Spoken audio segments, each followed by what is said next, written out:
Your sense of self isn't built in isolation. It's built in the gap between that which excites you and how fast you move toward it. First, I'll push back on this idea that you're going to find yourself by just having quiet time by yourself, staring at four walls in a room, because we're deeper than that. We're more complex than that. Who you are, what you do is influenced by your environment and people, real people.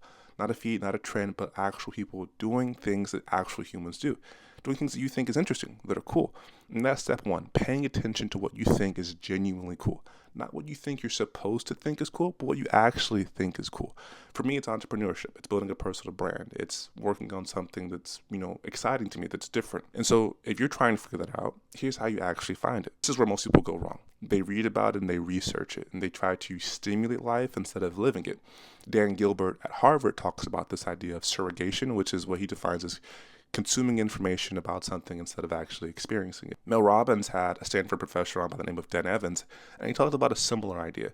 And he says to stop stimulating and to start trying stuff, trying to have conversations with people.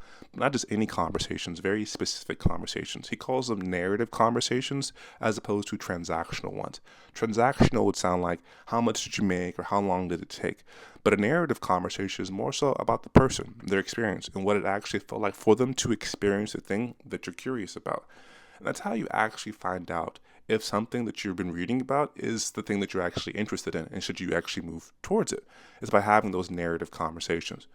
But then people often fall into trap number two, which is after they feel that pull and they've identified, hey, I'm actually interested in this thing, they wait and they procrastinate and they wait for all the circumstances and the conditions to be perfect.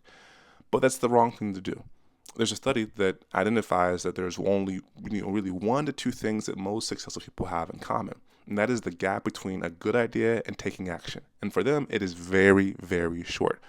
So the step two is just shorten that gap. Don't wait for things to be perfect. Don't wait for all the stars to align.